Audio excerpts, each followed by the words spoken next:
Falar de direitos humanos é possível de diferentes maneiras, por diferentes caminhos.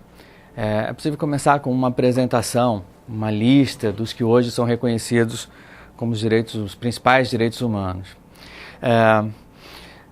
Talvez não seja a melhor abordagem, porque mais do que conhecer especificamente, pontualmente, cada um desses direitos, é importante a gente compreender a natureza dos direitos humanos, o que realmente eles são. Sobretudo se nossa preocupação for fazer com que eles realmente funcionem. Essa lista de direitos humanos, além disso, nunca vai ser completa. Ela já não nasceu pronta, vem sendo construída. Aos poucos vem se agregando novos direitos a essa lista de direitos humanos. Portanto, abordar inicialmente como um conjunto ou uma lista de direitos é uma estratégia apenas provisória.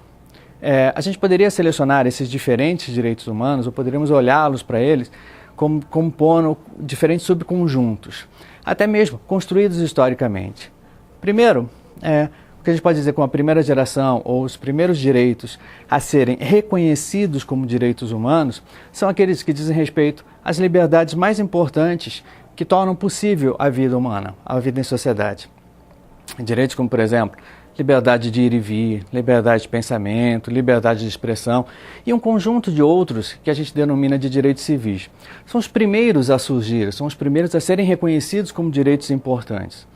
E a importância deles vem, sobretudo, do fato de que, sem eles, sem se ter garantia de que tais direitos realmente serão respeitados ou realmente são respeitados, fica difícil a participação ou fica difícil participar da vida coletiva ou da vida em sociedade. Não é muito difícil perceber isso, por exemplo, liberdade de ir e vir. Sem que a gente tenha essa liberdade garantida, sem que a gente tenha as condições de exercer esse direito de ir e vir, fica difícil participar da vida com outras pessoas, da vida, por exemplo, da cidade. Da mesma maneira, liberdade de pensamento e liberdade de expressão. Se isso não for garantido, se não tivermos a condição de exercer esse direito, não temos como nos comunicar, não temos como trocar informações e participar das decisões coletivas, participar da construção coletiva do mundo no qual nós vivemos. Por isso, esses primeiros direitos a serem assim reconhecidos, ou reconhecidos como direitos civis, ou direitos humanos, são chamados de direitos civis, porque garantem a vida, ou a vida civil, garantem a participação plena, as condições de participação de todos nós na vida civil. Mas, como eu disse, são historicamente construídos, e a história não se esgotou aí, a lista não se limita a esses direitos. Outros, que também aos poucos foram sendo reconhecidos como fundamentais e necessários, são chamados de direitos políticos. Esses também é fácil perceber a importância. Sem eles, sem que a gente tenha condições ou tenha oportunidade de ter acesso ao poder, a gente não tem como participar da construção de um mundo melhor. O que a gente chama então de direitos políticos, que aos poucos vem sendo reconhecido como direitos humanos, são os direitos que todos nós temos, ou que todos nós devemos ter, de participar do governo, ou de pelo menos fazer com que nossas vozes e a nossa vontade seja ouvida pelos que exercem o governo, e assim a gente possa de alguma maneira participar da construção das decisões que são importantes para a nossa comunidade. Além disso, outro conjunto de direitos também vem sendo, aos poucos, afirmados e reconhecidos como sendo direitos humanos, são chamados de direitos sociais. A vida em sociedade pressupõe uma série de ônus, mas também uma série de benefícios e oportunidades. É importante que todos nós tenhamos iguais oportunidades de usufruir desses benefícios, coisas como saúde, educação,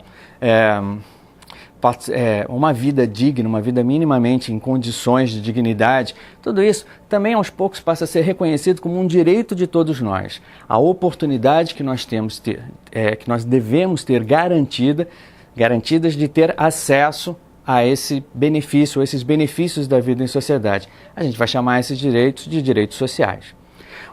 Paulatinamente, a lista vem aumentando e outros conjuntos vêm sendo agregados. Por exemplo, direito a um meio ambiente saudável ou a um meio ambiente sustentável. Direito a viver num meio ambiente ou a viver em um planeta que garanta uma vida para nós e para as futuras gerações. Além disso, direitos culturais também. Cada um de nós, todos nós, temos direito a nos reconhecer e ser reconhecido pelos outros como participando de alguma comunidade, como participando de um grupo que tem as suas próprias manifestações culturais, tem a sua própria identidade, sua própria maneira de ver o mundo. Se nós formos privados desse reconhecimento, de nos reconhecermos como parte desse grupo ou de sermos por ele reconhecidos, as condições, as nossas vidas ficarão de alguma maneira privadas ou de alguma maneira amputadas de uma parte importante de nós mesmos, que é a identidade cultural. Assim também, aos poucos, da mesma maneira como o direito ambiental, os direitos culturais vêm sendo reconhecidos como direitos humanos.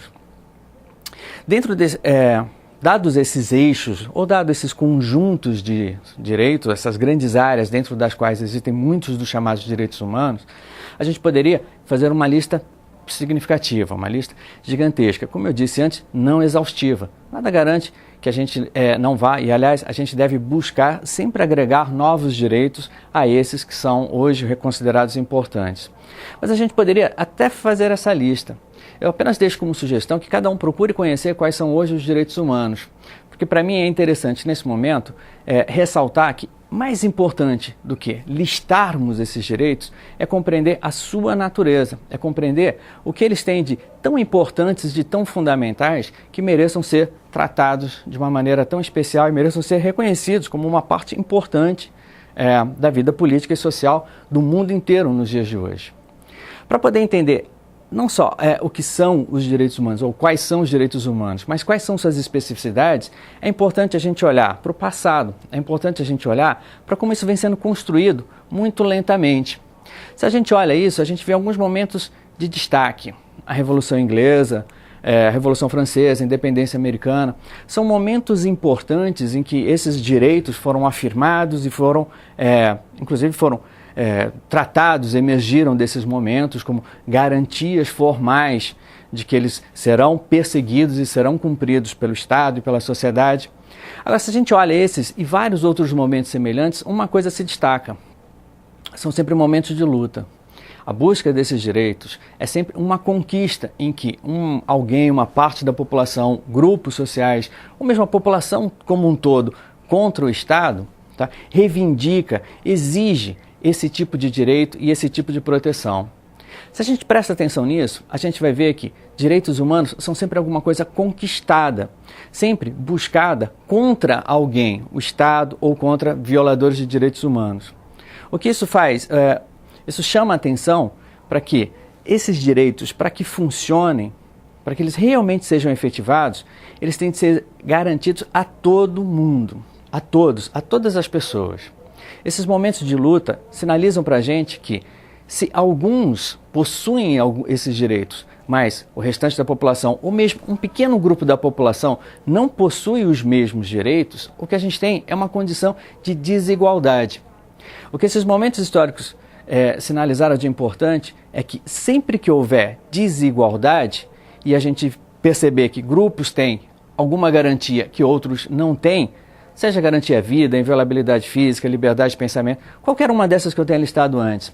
Sempre que um grupo tenha, ou vários grupos tenham, e um grupo não tenha, ou vários grupos não tenham, não vamos poder falar de direitos, mas sim de privilégios. A luta pelos direitos humanos é a luta de transformar privilégios em direitos, ou tornar universal aquilo que é a garantia de uma vida digna, é tornar universal o que possibilita que todos nós tenhamos as mesmas condições de participar igualmente da vida coletiva, da vida em sociedade. Então, talvez a coisa mais importante, as duas coisas mais importantes para percebermos a natureza dos direitos humanos é que só funcionam se forem universalizados. Daí a Declaração Universal dos Direitos Humanos, da ONU de 1948. Chama atenção para o universal colocado ali e chama atenção para o fato de ela ter sido colocada por uma entidade de alcance internacional, para sinalizar justamente a pretensão de que tem de ser direitos de todos nós. Assim, não podemos pensar em direitos humanos como alguma coisa circunscrita ou restrita a grupos ou a pessoas. Eles são nossos e são nossos porque são de todo mundo. E só serão nossos se nós estivermos comprometidos a que eles funcionem e que eles alcancem todo mundo.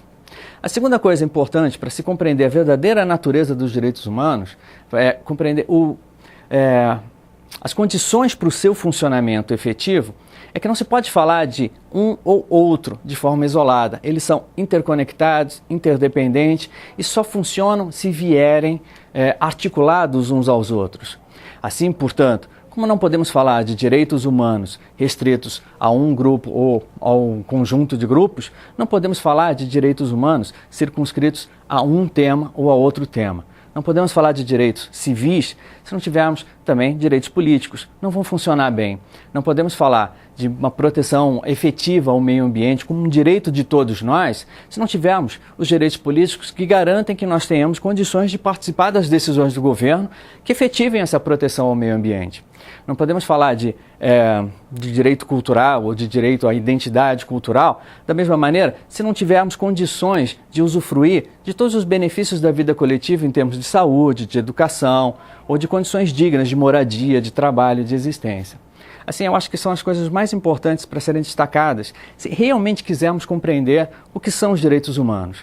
É claro que conhecê-los é importante, mas entendê-los é também muito importante. E para entendê-los a gente tem que lembrar sempre que são de todo mundo, de todos nós, e são sempre em conjunto, trabalham ou operam em conjunto.